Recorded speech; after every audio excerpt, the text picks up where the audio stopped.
petit là.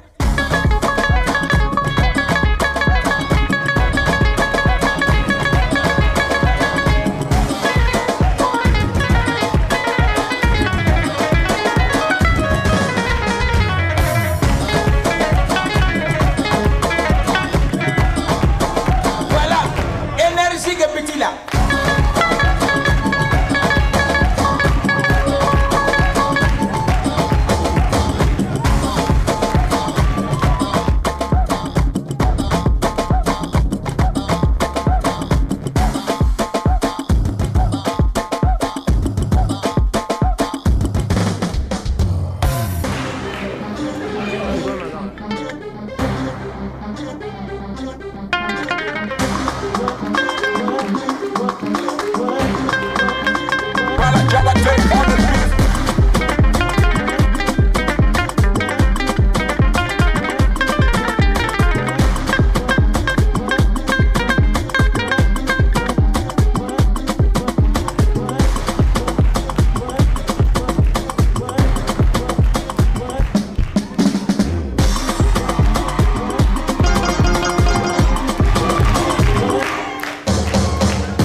L'armée malienne, ce grand malade d'hier, est passé le 18 août 2020 à la clinique du colonel Assimi Goïta et de ses compagnons.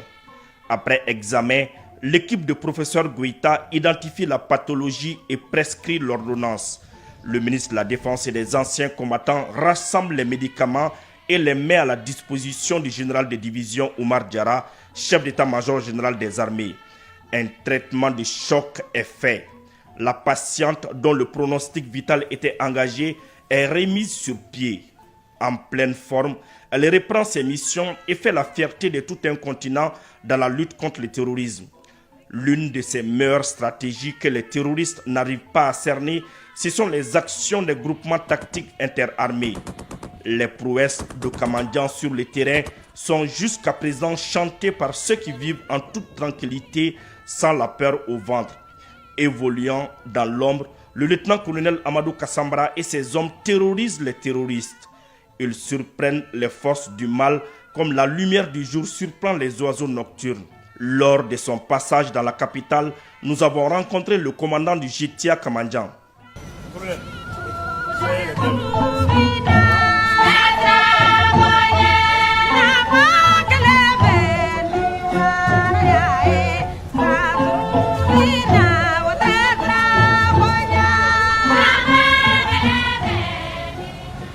Comme tout autre groupement tactique interarmes, le groupement tactique interarmes Kamandian est un groupement tactique à dominante infanterie. Bien entendu, il y a d'autres armes. Nous avons déjà commencé par Niamina avant de monter sur le nord.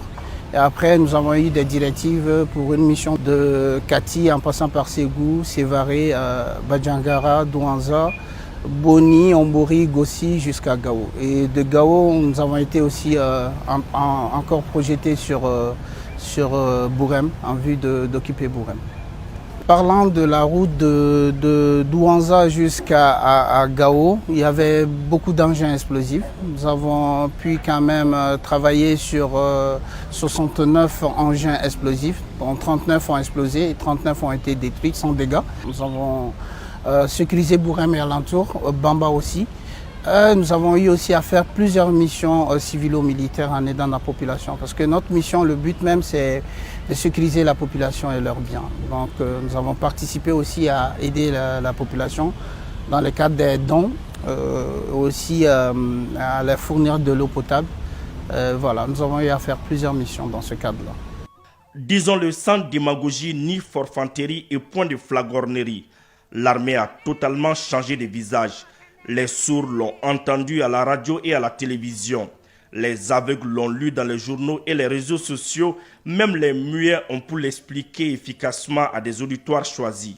Alors moi, je crois que c'est une chance pour moi. Une chance, pourquoi je le dis? Parce que j'ai été engagé sur le terrain. J'étais sur le terrain dans les années 2012. Donc je vois une grande différence en termes de moyens, en termes d'équipement, en termes de volonté, en termes de capacité opérationnelle.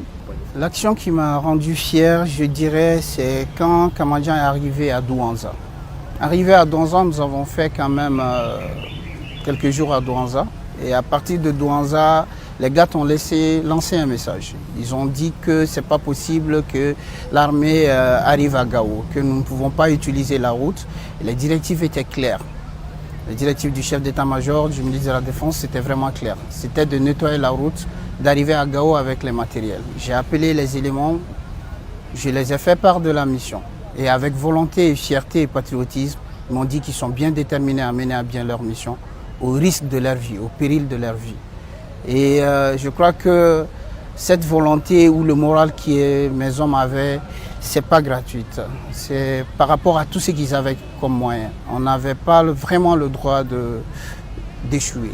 Et raison pour laquelle je dis que c'est cette action qui m'a beaucoup plu. Et nous nous sommes lancés sur la route. Et nous avons exécuté notre mission avec détermination. Et nous avons pu amener tous les matériels à Gao. Nous avons eu beaucoup de difficultés, notamment des engins explosifs voilà, qui ont explosé, des engins à effet dirigé aussi qui ont été dirigés sur nos véhicules. Mais voilà, ce qui est vraiment remarquable, c'est que les hommes ont fait face. Nous avons tous eu à faire face et nous avons détruit et neutralisé tous les gardes qui étaient sur la route. Les terroristes sont des nègres qui cherchent à se faire passer pour des géants. C'est mal connaître nos hommes qui sont prêts à relever tous les défis, quitte à boire le calice jusqu'à la lie. Le message pour moi c'est perplexe, complexe mais assez simple. Le message c'est quoi? C'est de soutenir leur armée. Parce que ces hommes qui sur le terrain de jour et de nuit font face aux intempéries se donnent pour la sécurité du Mali, de la population. C'est pour sécuriser la population et leurs biens. Le message est assez simple. Il ne faudra pas d'abord, dans un premier temps, qu'ils essaient de faire circuler des messages ou des informations ou des images qui ne sont pas réelles. Nous avons vécu la réalité sur le terrain. Nous savons ce qui se passe et l'ennemi est réellement sonné sur le terrain. Donc c'est vraiment une fierté. Normalement, pour la population malienne, ils doivent quand même continuer de soutenir leur armée. La tâche demeure ardue, mais n'en point douter, car la hardiesse des forces armées maliennes et du peuple vaincra toutes les adversités.